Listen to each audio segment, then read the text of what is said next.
하나님이 당신과 함께 하십니다. 아멘. 예.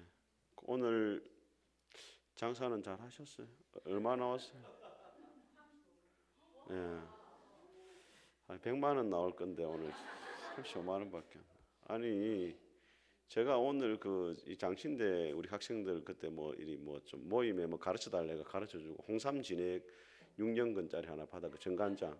그 오늘 내놨는데 그 64,700원짜리 3,000원에 팔더라고. 내가 그걸 김긴장 근사님이 가져갔어요. 예. 그 63,000원짜리 10,000원은 받아야지. 3,000원. 예. 근사님 7,000원 더 주세요. 나중에. 예. 그 오늘 너무 싸게 이렇게 하시니까 이래 장사가 되겠나 이래가지고 그래도 생각보다 많이 30만 원 이렇게 많이 왔네요.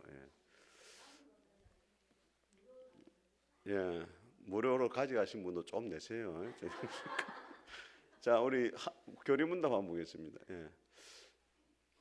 자, 같이 한번 우리 질문 제가 읽겠습니다. 하나님이 사람을 어떻게 지으셨습니까?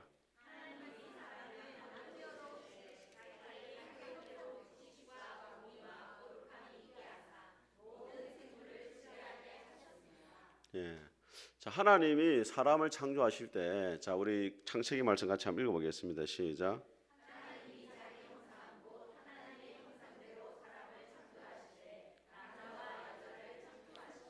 예. 하나님이 사람을 처음 만드셨는데 하나님의 형상대로 만들었다 돼 있고, 그다음 남자와 여자로 창조했다 이렇게 돼 있거든요. 그래서 인간 창조의 특징에 대해서 한번 보면은 자, 1번 같이 읽어보겠습니다. 시작. 인간은 하나님에 의해 지음을 받았다. 이게 우리한테는 당연한 이야기지만은 불신자들은 인간이 하나님이 창조라 보지 않고 뭐로 봅니까? 진화로 보거든요. 아메바로부터 이렇게 진화해가지고 원숭이가 우리 조상이다 그렇게 하잖아요. 그 옛날에 우리 그 중학교 때 사회 시간에 우리 친구 한 명이 그 원숭이 이야기 나와가지고 막 사회생한테 손들었어요. 저 창경원의 원숭이는 이제 사람 됩니까? 에다 뺨 맞았어요, 선생님한테. 그 당시에는 뺨 맞는 거는 그 예사였어요. 맞는구나 이지 뭐지. 하나님이 사람을 지으셨습니다. 자, 두 번째 특징은 뭡니까? 시작. 인간은 육과 영으로 창조되었다. 인간에게는 영이 있습니다. 영이. 그래서 여러분 예수님이 십자가에 돌아가실 때 마지막으로 하신 기도가 뭡니까? 내 영혼을 아버지께 부탁한다. 스데반 집사님이 순교하실 때도 뭐라고 기도했습니까? 아이고야. 참. 네, 저들이 몰라서 지금 모르고 있네. 지금 아무것도 지금. 아버지 저들을 용서하소서 아무것도 모릅니다. 예수님의 기도와 똑같이 했잖아요. 내 영혼을 아버지께 부탁합니다. 그래서 죽음이라는 것을 세상 사람들은 죽음을 뭐로 이야기하냐면 심장이 멎거나 뇌가 죽거나 호흡이 멈추는 죽음이라 말하잖아요. 성경적 죽음은 뭐냐면 분리입니다. 분리. 첫 번째 죽음은 뭐냐면 영적인 죽음이잖아요. 영적인 죽음은 하나님과 인간이 분리되는 것이고 영적인 죽음으로 찾아오는 것이 육신의 죽음이에요. 몸과 영혼이 뭡니까? 분리가 되는 거고 마지막 둘째 사망, 계시록에 말하는 둘째 사망, 세 번째 죽음은 뭐냐면 인간이 영원히 하나님과 분리되는 게 뭐냐면 죽음이에요. 그래서 여러분들이 죽으면은 어떻게 되겠습니까? 영혼이 떠나가는 겁니다. 이제 몸에서부터 영혼이. 그래서 그런 말이 있어요. 사람이 아무리 아파도 기가 열려 있다잖아요. 미국에서 실험을 해봤습니다. 진짜 사람의 영혼이 있는가 실험을 했어요. 근사 체험이라니까 거의 죽음에 이른 사람들을 다 조사를 하는 그런 연구가 있었습니다. 어떻게 했냐면 병실에 사람을 눕혀놓고 예를 들어 저 위에 캐비넷 위에다가 신문을 이렇게 펼쳐놨어요. 그 사람의 영혼이 떠나가면서 그걸 본 거야. 다시 죽음 이후에 돌아왔는데 그 신문의 내용을 그대로 말하더라는 거예요. 그게 뭐냐면 인간에게 뭐가 있다고요? 영혼이 있다는 거예요. 자, 세 번째는 뭡니까? 인간이 자, 하나님의 형상이라는 말 쉽게 말하면 하나님을 닮게 하나님을 보여주는 존재가 되었다는 것인데 자, 진 에드워드라는 분이 신의 열애라는 하나님의 사랑이라는 책에서 이렇게 이야기를 합니다.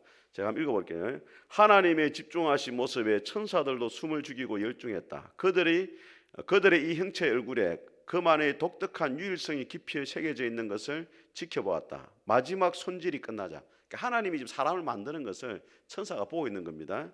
그는 한 걸음 뒤로 물러났다. 하나님의 등에 가려 보이지 않던 마지막 피조물의 전신이 드러났다. 순간 모든 천사들은 숨이 멎었다. 그리고 일제히 외쳤다. 같이 읽어볼게요. 시작. 하나님의 형상이야 눈에 보이는. 사람이 얼마나 하나님을 닮았는지 천사들이 깜짝 놀랐다는 거예요. 야, 눈에 보이는 하나님의 형상이다. 자, 그럼 하나님의 형상은 구체적으로 뭐냐? 세 가지를 일반적으로 이야기합니다. 첫째는 뭐냐면 하나님의 내면에 가진 성품, 지식과 의와 거룩함, 하나님의 사랑, 이런 내면의 성품이 하나님을 닮은 것이다. 이렇게 말하는 사람도 있어요. 두 번째는 뭐냐면 다른 피조물을 다스리는 능력입니다. 우리 창세기 1장 한번 보겠습니다. 26절. 창세기 1장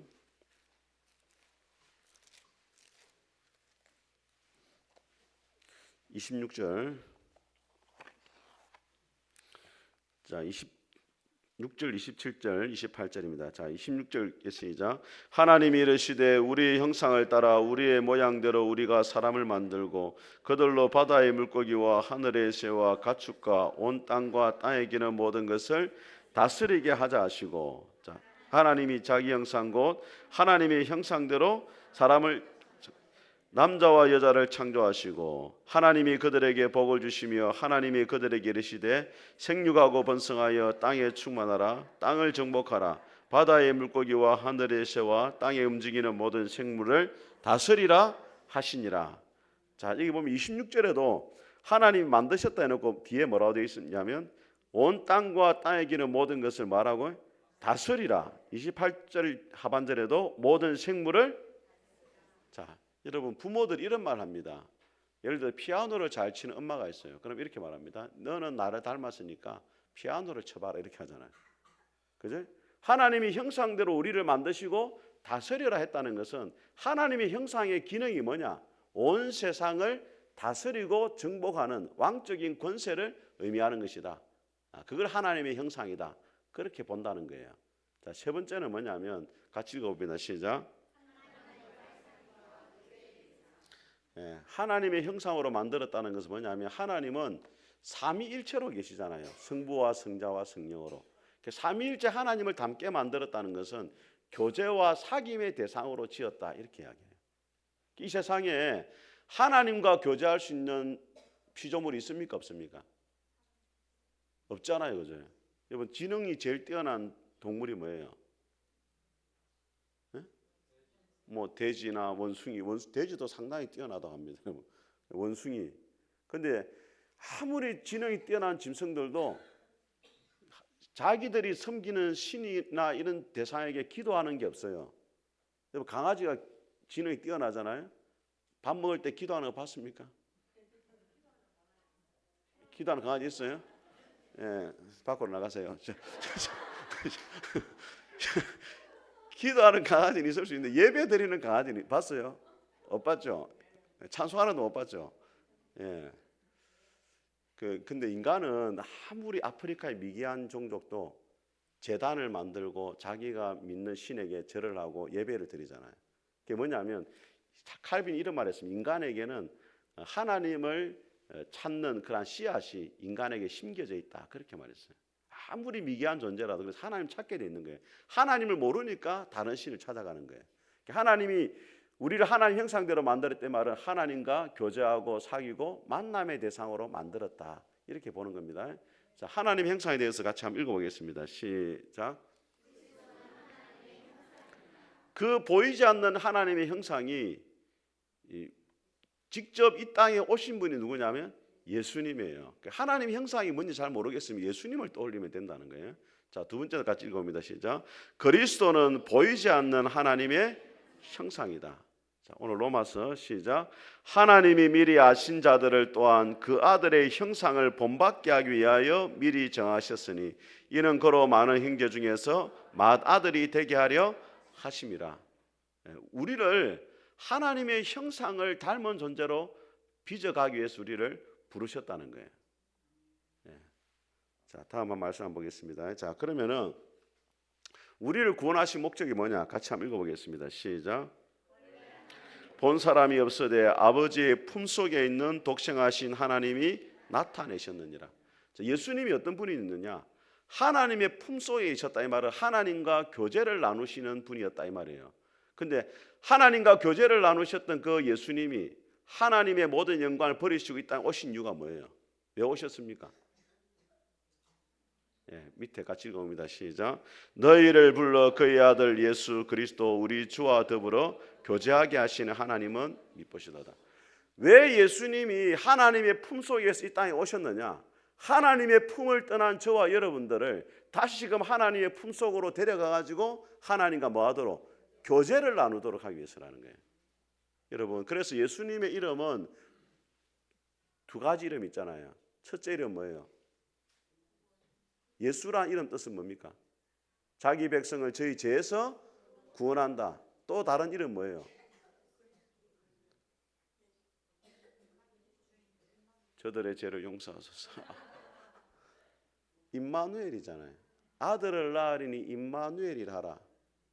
이는 하나님 우리와 함께 하심이라. 그럼 예수라는 이름하고 임마누엘 두 개잖아요. 그 예수는 뭐라고요? 죄에서 구원할 자. 임마누엘은 하나님 우리와 함께 하신다. 그러니까 우리를 죄에서 구원하신 궁극적인 목적이 뭐냐? 누구와 함께 하시도록? 하나님과 함께 하시도록. 여러분이 하나님과 함께 교제를 나누는 그 존재로 부르셨다는 거예요. 이걸 놓치면은 성도들이 예수님 믿고 나서 천국 가면 끝나는 걸로 생각하는데 이거는 복음의 10%밖에 안 되는 거예요. 진짜 복음은 뭐냐면 죄인된 우리가 다시금 하나님의 품속으로 돌아가서 창세 그 모습처럼 에덴 동산의 모습처럼 인간이 누구와 하나님과 교제를 나누는 존재로 만들었다는 거예요. 그래서 여러분들이 주일날 교회 와서 예배 드리는 거 참 귀한 일인데 평상시에도 일상에서도 누구와 교제를 나눠야 됩니까? 하나님과 교제를 나눠야 돼요. 그래서 여러분이 묵상하는 큐티집 이름이 뭐예요? 생명의 삶. 왜 생명의 삶입니까? 하나님과 교제를 나누는 것이 생명의 삶을 누리는 비결이다 이 말이에요. 믿습니까? 그래서 여러분들이 주일만 와가 예배 드리는 거는 이거는 종교 생활밖에 안 되는 거예요. 실제 매일 삶 속에서 하나님과 교제하고 사귀고 만나고 대화를 나누고 이게 있어야 된단 말이에요. 그래서 제가 우리 금요 기도회를 지난 한 2주 됐잖아요, 그죠? 예, 엄청나게 많은 분들이 오고 계세요. 예, 본당이 거의 꽉 차요. 거의 꽉 차요.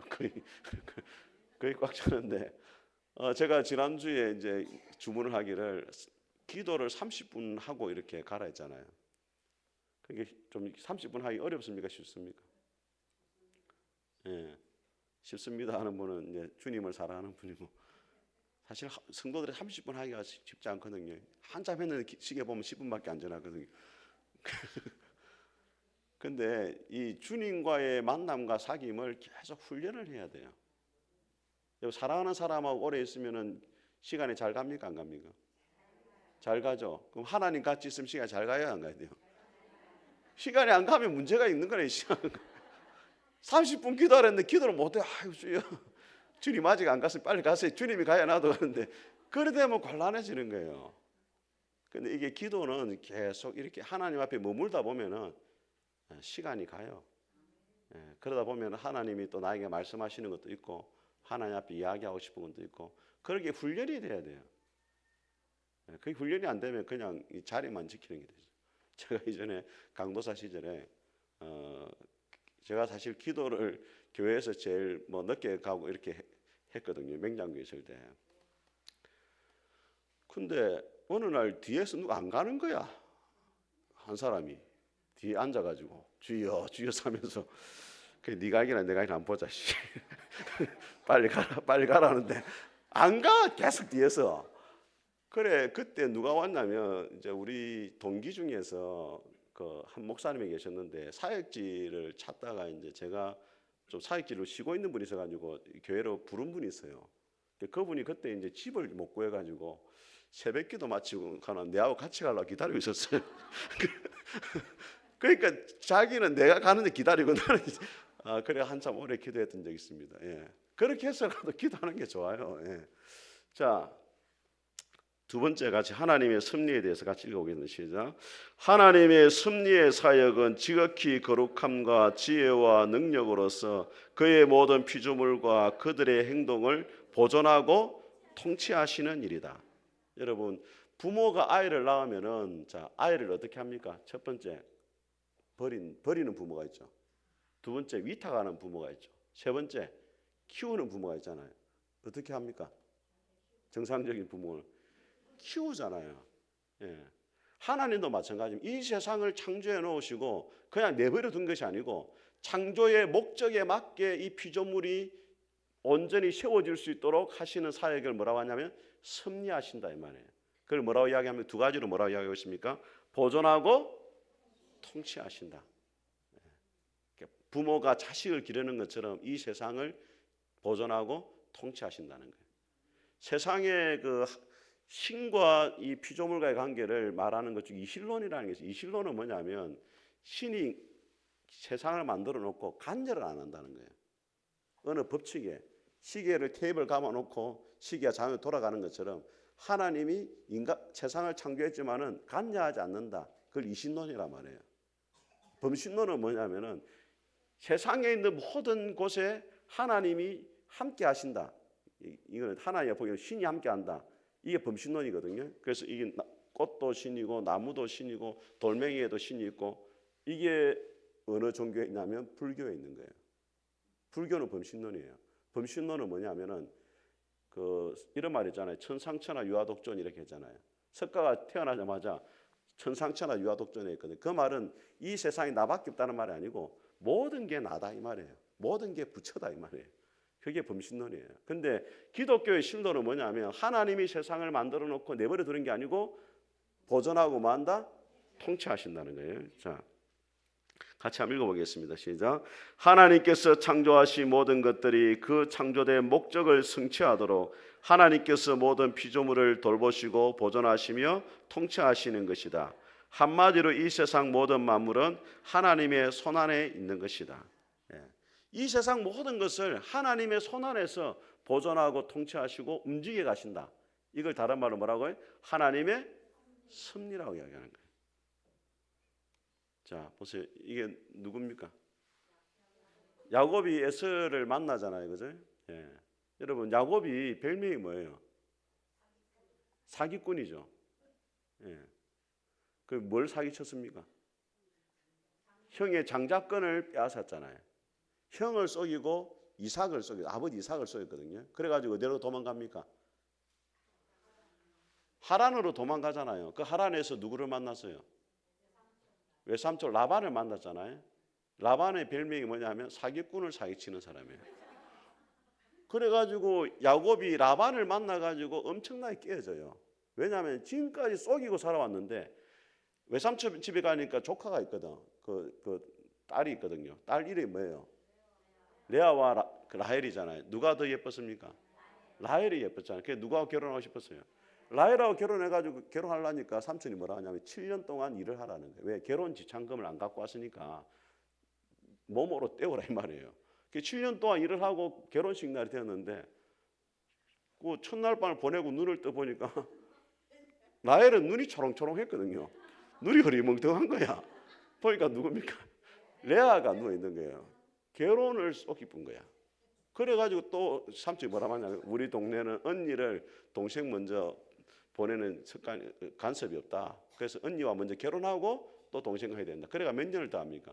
7년, 14년을 고생해요. 그래가지고 보수도 제대로 안 돼. 20년 동안 생고생하거든요. 거기서 엄청나게 깨어집니다. 야곱이. 그래가지고 나중에 도망와요. 자기 12명의 그 자식들하고 같이 도망오거든요. 그래서 에서를 만나는데 자 이렇게 이야기합니다. 같이 읽어보면 시작. 그를 맞이하여 안고 목을 어감 맞추니 그와 함께 입 맞추고 서로 우니라. 자 시작.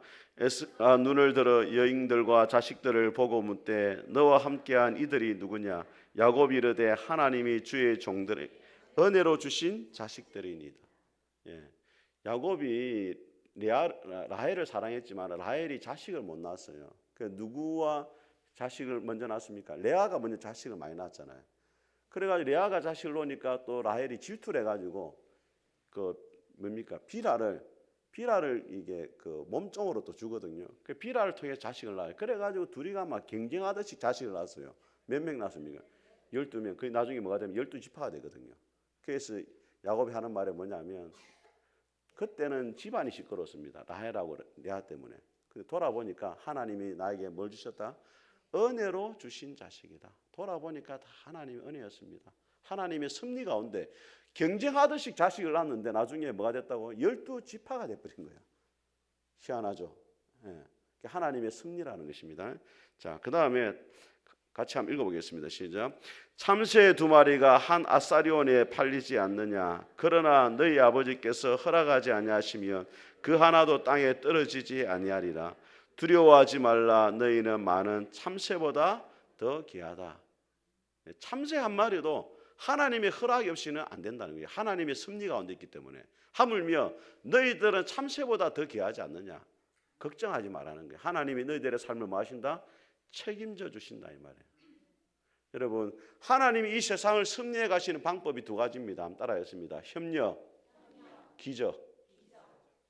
여러분, 광야 이스라엘 백성들이 지날 때 하늘에 뭐가 내렸습니까? 만나가 내리고 반석에서 뭐가 내렸어요? 물이 나왔죠. 이건 뭐 기적이죠.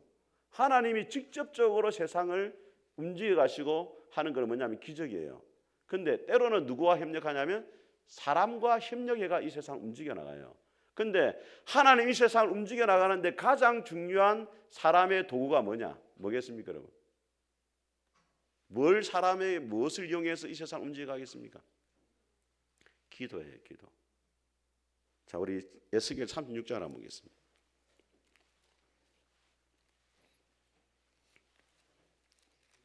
에스겔 36장.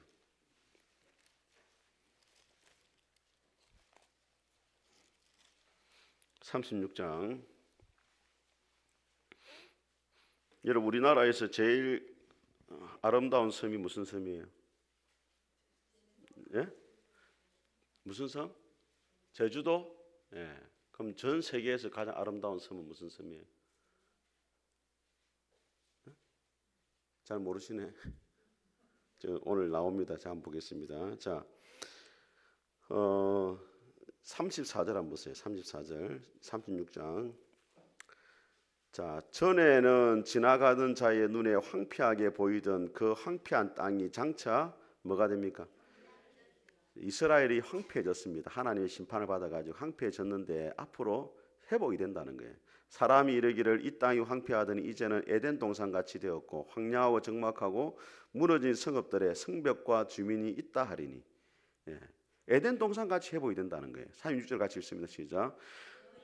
남은 이방 사람이 나 여호와가 무너진 곳을 건축하며 황폐한 자리에 심은 줄 알리라. 나 여호와가 말하였으니, 하나님이 말씀했으니까 반드시 이스라엘의 회복이 이루어진다는 겁니다. 근데 37절을 같이 읽습니다. 시작. 주 여호와께서 이같이 말씀하셨느니라. 그래도 이스라엘 족속이 이같이 자기들에게 이루어 주기를 내게 구하여야 할지라. 내가 그들의 수요를 양떼같이 많아지게 하되. 하나님 뭐라고 말합니까? 하나님이 36절에는 여호와가 말하였으니 뭐한다? 이루어진다는 거예요. 그런데도 37절에 뭐래요? 여호와께서 이같이 말씀했으니 뭐하라? 그래도 뭐하라? 구하라. 이 세상을 하나님이 움직여 가시는데 누구의 기도를 통해서? 우리의 기도와 협력해가지고 하나님이 일을 하신다는 거예요. 그래서 세상에서 가장 아름다운 섬이 무슨 섬? 그래도 아이고 이제 눈치챘네. 그래도 기도해야 돼. 그래도. 믿습니까 여러분? 이게 놀라운 비밀이에요 여러분. 우리가 생각할 때 하나님이 이 세상 움직여 가시니까 가만히 있어도 하나님 알아서 하시겠지. 우리 아들 뭐 대학 가고 또 취업 가고 결혼하고 알아서 다 되겠지. 그렇게 한다고 약속했지만 뭐해도 그래도 기도해야 된다. 하나님의 섭리예요, 섭리. 이거는 이해할 수가 없는 일입니다. 자, 우리 사도행전 13장도 한번 보겠습니다. 사도행전 13장. 사도행전 13장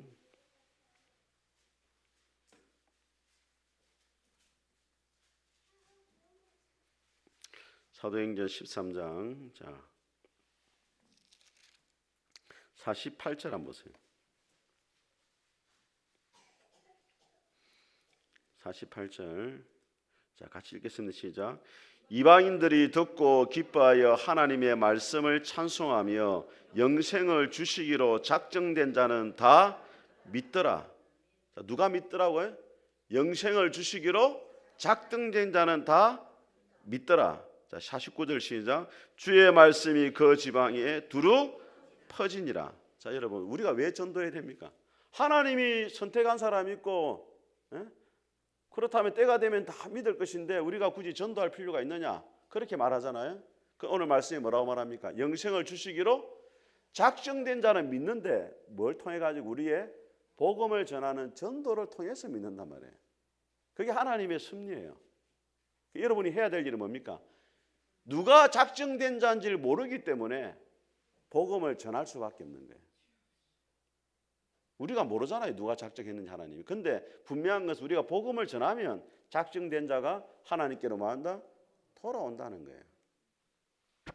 자 14장 1절도 한번 보세요. 같이 읽어보겠습니다. 시작. 이에 이고니온에서 두 사도가 함께 유대인의 회당에 들어가 말하니 유대와 헬라의 허다한 무리가 믿더라. 그럼 이 사람들은 뭐예요? 정생을 주시기로 작정된 사람이죠. 2절의 시작. 그러나 순종하지 아니하는 유대인들이 이방인들의 마음을 선동하여 형제들에게 악감을 품게 하거늘. 믿지 않는 자가 있다는 거예요. 17장도 한번 보겠습니다. 그 복음을 전할 때 반드시 두 부류의 사람들이 나타나게 됩니다. 우리 금요 기도회 때 제가 데살로니가 전서를 계속 말씀하고 있는데 자 1절 보세요. 제가 읽어보겠습니다. 그들이 암비볼리와 아볼로니아로 다녀가 데살로니가 이르니 그 유대인의 해당이 있는지라 바울이 자기의 관례대로 그들에게 들어가서 며칠을 새 안식일 3주를 성경을 가지고 강론했단 말이에요. 근데 3절에 보니까 뜻을 풀어 그리스도가 해를 받고 죽은 자 가운데 다시 살아나야 할 것을 증언하고 이르되 내가 너희에게 전하는 이 예수가 곧 누구다? 그리스도다. 예수가 그리스도다. 그러니까 4절에 그 중에 어떤 사람과 경건한 헬라인의 큰 무리와 적지 않은 기부인도 고난을 받고 바울과 실라를 따르나. 자 5절입니다. 시작. 그러나 유대인들은 시기하여 저자의 어떤 불량한 사람들을 데리고 때를 지어 성을 소동하게 하여 야손의 집에 침입하여 그들을 백성에게 끌어내려고 찾았으나. 자 여러분 바울이 복음을 전해도 한 무리는 예수님을 믿고 한 무리는 핍박을 해요. 그러니까 여러분들이 복음을 전할 때 낙심하지 말아야 돼요. 왜? 바울도 다 구원하지는 못했어요. 믿습니까 여러분? 자 다음 보겠습니다. 자 같이 한 말씀 읽어보겠습니다. 시작. 하나님이 지나간 세대의 모든 민족으로 자기들의 길들을 가게 방임하셨으나. 자 하나님이 섭리하시면 아담과 하와가 죄를 짓고 또 사람들이 죄를 짓는 것도 하나님께서 뭐 뒤에서 조장하신 것이 아니냐 그렇게 말하는 사람이 있습니다. 그렇지 않고 죄를 짓는 것은 하나님이 뭐 하셨다? 허용을 하시는 거예요. 여러분 애굽의 이스라엘 백성들에게 이스라엘 백성을 구원할 때 누가 막았습니까? 바로가 막았잖아요. 근데 바로가 막도록 하나님이 뭐 한 겁니까? 허용을 하신 거예요. 이해가 되십니까 여러분? 예, 안 돼도 어쩔 수 없고. 다음 넘어가겠습니다. 같이 읽어보겠습니다. 시작. 아수르 사람은 화 있을진저 그는 내 진노의 막대기요 그 손의 몽둥이는 내 분노라. 자 이사야 10장 한번 찾아보겠습니다. 이사야 10장. 이사야 10장 말씀. 페이지를 한번 불러주세요. 빨리 찾는 분. 예. 이사야 10장. 970, 80.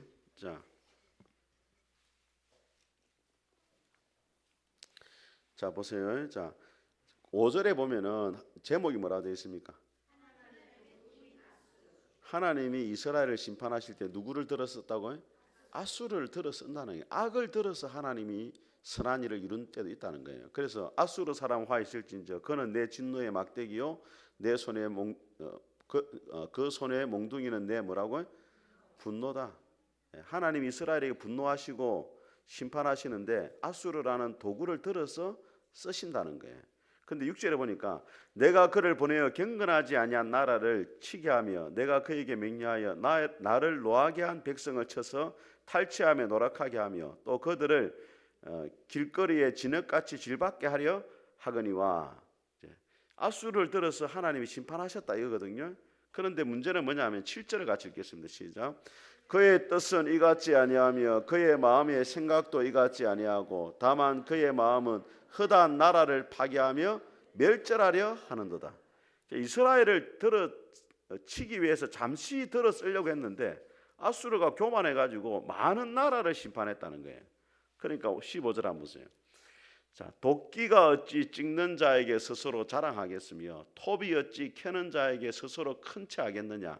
이는 막대기가 자기를 드는 자를 움직이려 하며 몽두기가 나무 아닌 사람을 들려함과 같음이로다. 여러분, 아수르는 하나님이 쓰시는 몽둥이인데 이 몽둥이가 자기가 잘나가지고 하는 것처럼 교만하더란 말이에요. 이해가 되십니까, 여러분? 그럼 여러분도 마찬가지입니다. 여러분은 하나님의 선한 일을 하기에 하나님 사용하시는 뭐에 불과하다? 막대기에 불과하다는 거예요. 여러분이 교만하면 안 된다는 거예요. 여러분이 하나님을 위해서 아무리 많은 큰 일을 하고 또 많은 사람을 도와주고 또 많은 사람을 전도해도 누가 여러분을 쓰셨다는 겁니까? 하나님이 쓴 것이 불과하다는 거예요. 이것이 하나님의 섭리를 아는 사람의 고백이에요. 그래서 사도 바울이 뭐라고 고백합니까? 나의 나 된 것은 하나님의 은혜로 된 것이니 내가 다른 모든 사도보다 더 많이 수고했지만 내가 한 것이 아니 오직 나와 함께 하신 하나님의 은혜다.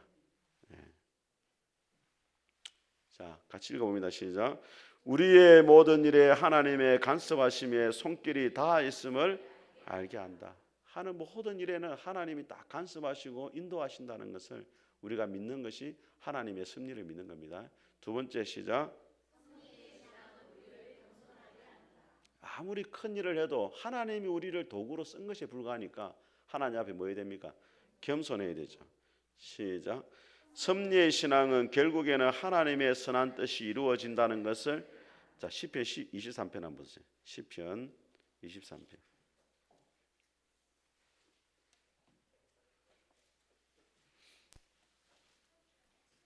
시편 23편.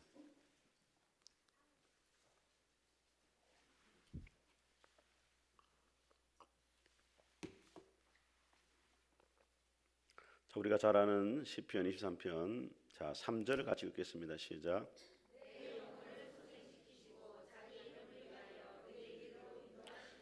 자, 2절도 먼저 읽습니다. 시작.